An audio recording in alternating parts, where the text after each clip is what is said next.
The War Within just released, and I've been playing it this weekend like a mad person. 13, 14, 15 hours of stream and playtime. It was just amazing.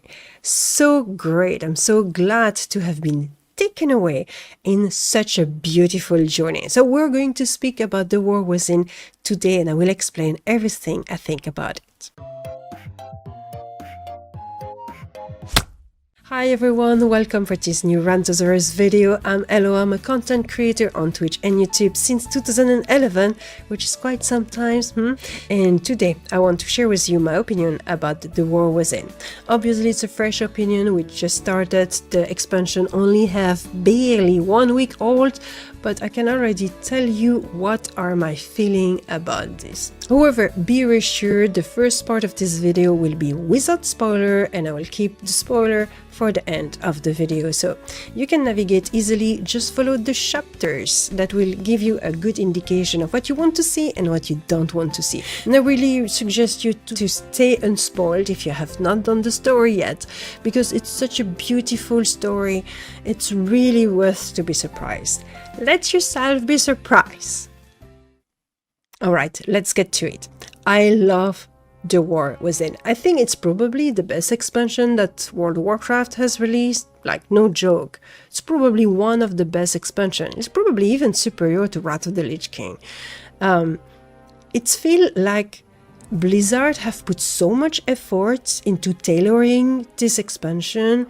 It's like they have a different or higher degree of mastery, at least about the story and the zone design. So I cannot speak about the dungeon yet, because we will see that over time, or the raid, or those kind of feature. But when it is the first experience that you do in an expansion, which is following the story, following the quest, a little bit of feature here and there, you can talk about that already. So these are my first impression, but I really think this expansion is a masterpiece.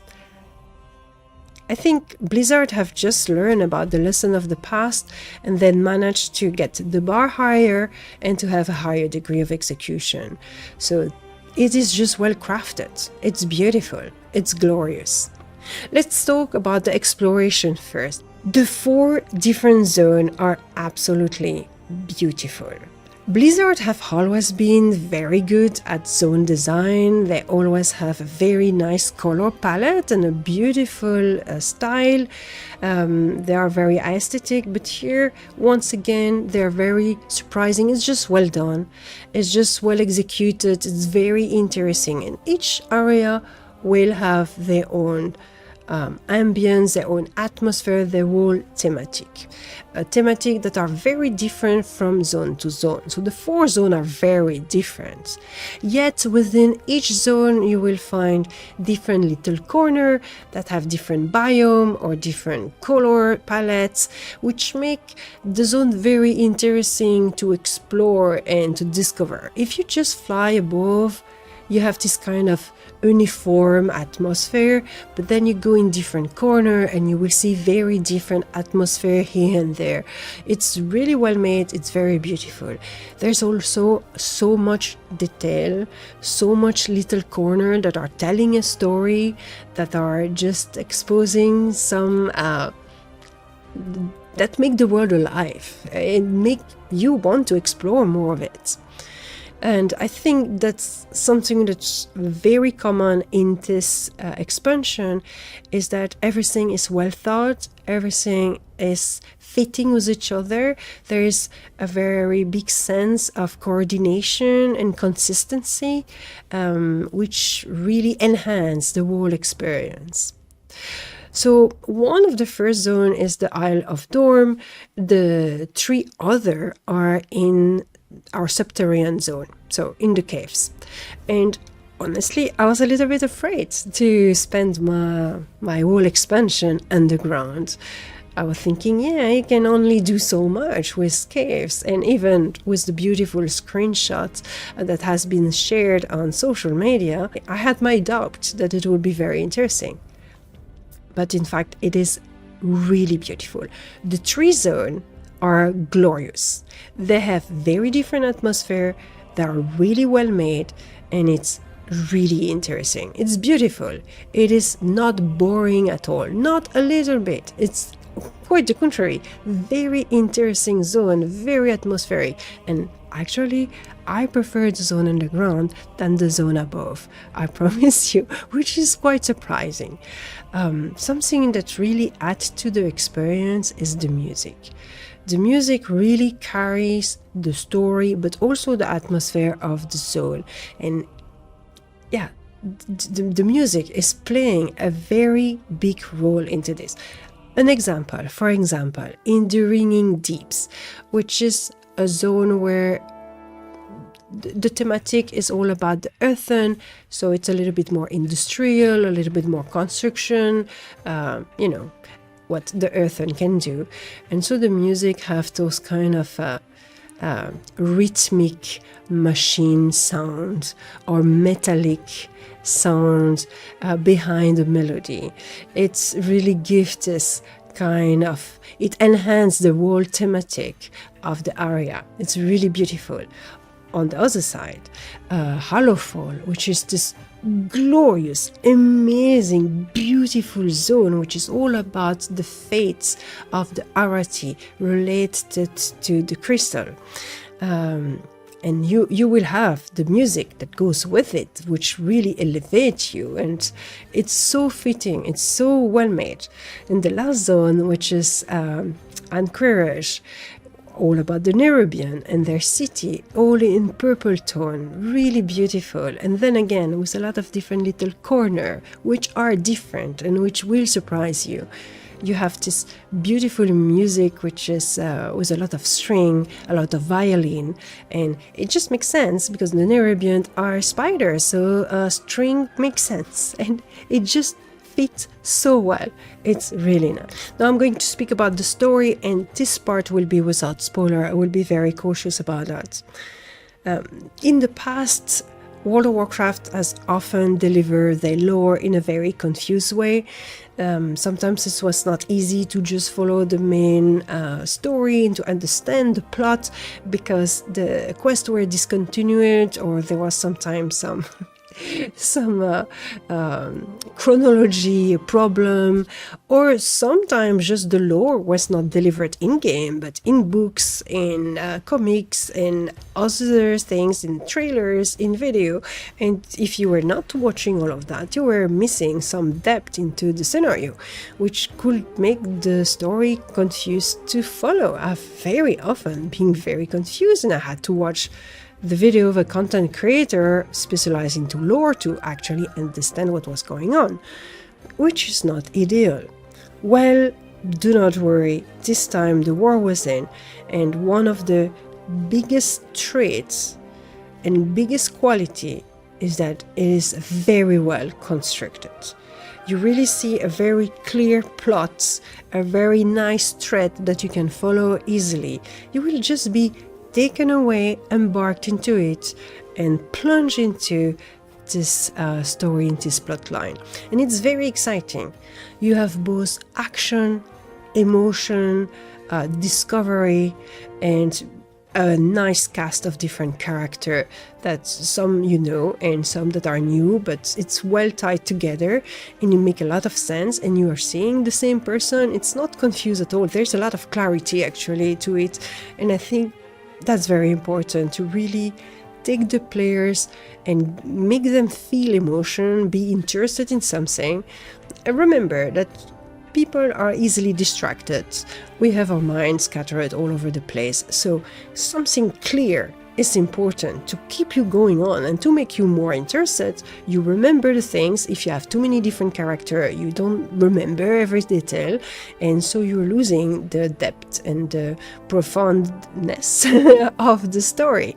So here it is very well made, very cohesive, very interesting, and one of the best aspects to it, I think, is also the mix of action and emotion.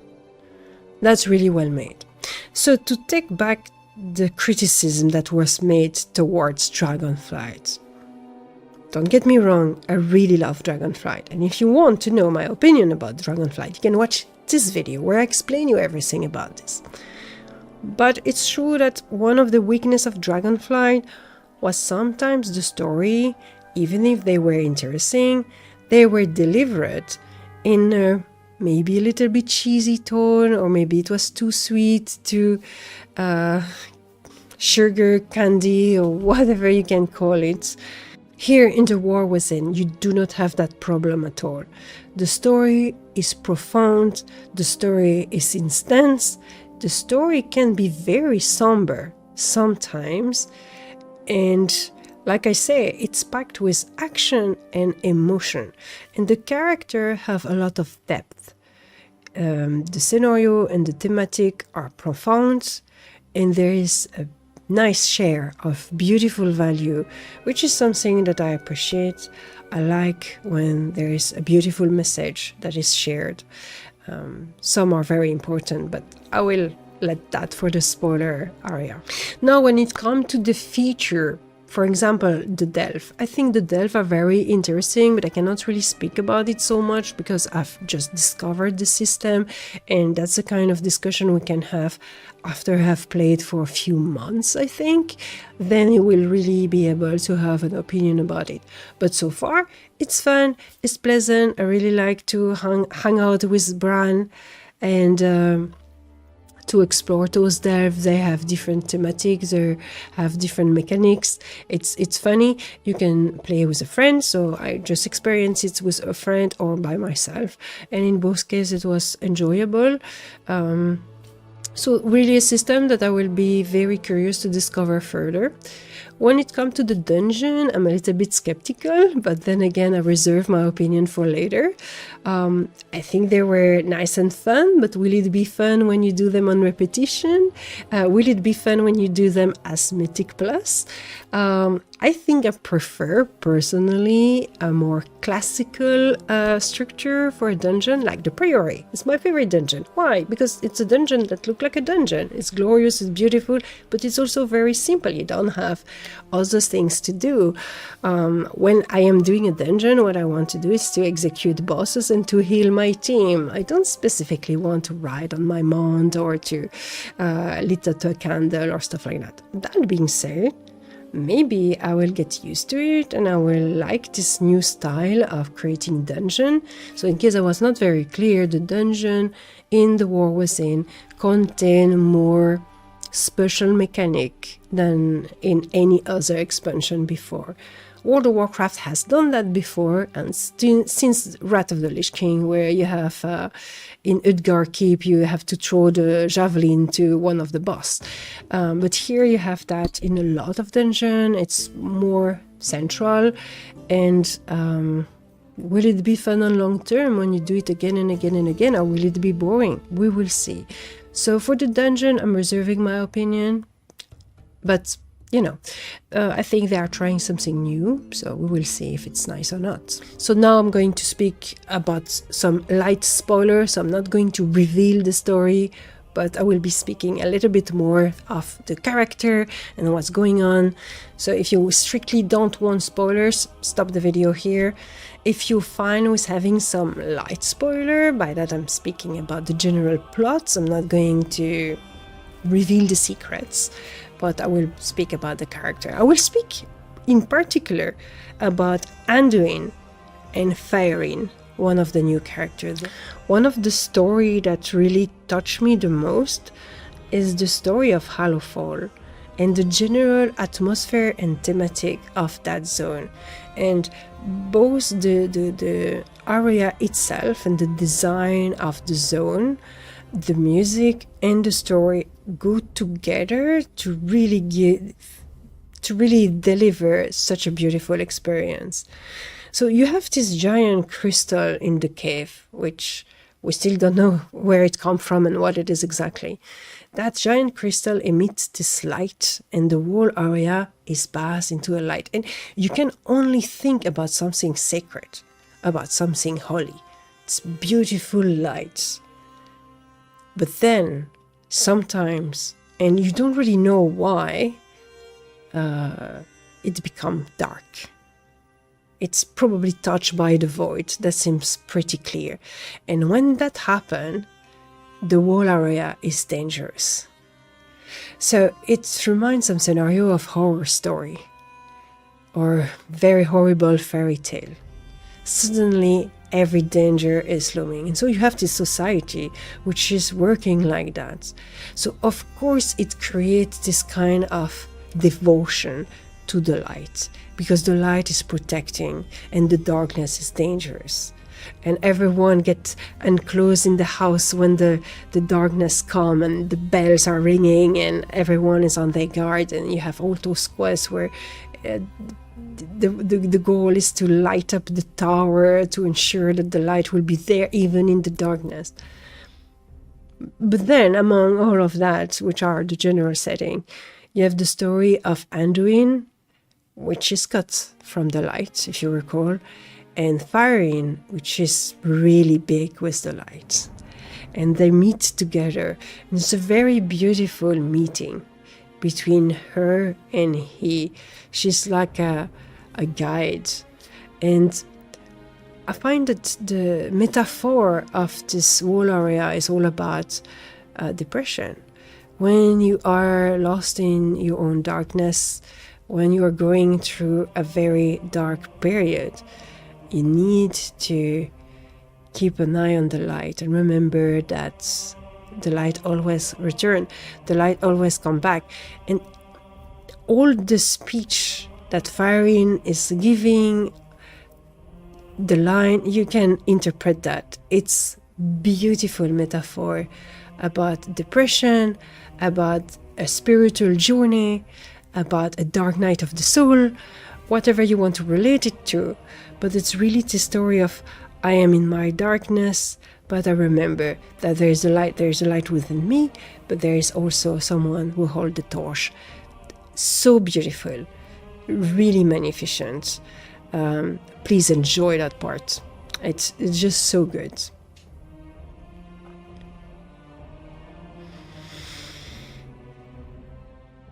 I could speak much longer about the War Within. I'm really in love with the game again. I've been extremely impressed. I think it's a very beautiful expansion of very high quality, very well executed.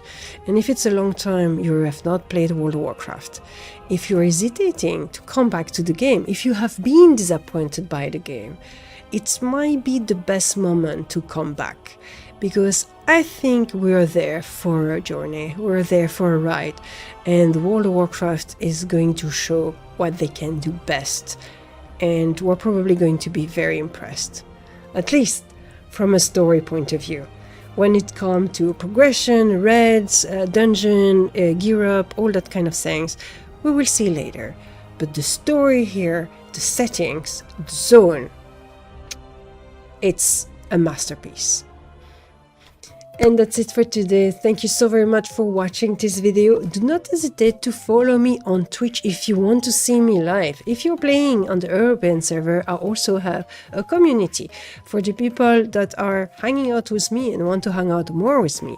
But not only that, but I'm also part of a really nice guild, Starship, which is always recruiting. So if you're interested in raiding, participating to event, and having a very active, dynamic and well-organized guild which share the same value than I do, then you're very welcome to Starship. You will find all information below. And if you're interested in Baldur's Gate 3, I really suggest you to come check my new YouTube channel. I have 89 followers at the moment I'm recording this video. 89, soon 100. So do you want to be one of the first 100 subscribers on this channel? Well, go check it out and see my Let's Roleplay series. I'm roleplaying a Drow Ranger, and I'm role-playing that character and the relationship she has with her companion and all that kind of stuff. So it's pretty fun. I hope you will enjoy this series as well. You guys take care of yourself. Have a beautiful release of The War Within. And tell me in the comment below what you think about the game, if you have played it. You guys take care. Bye, everyone.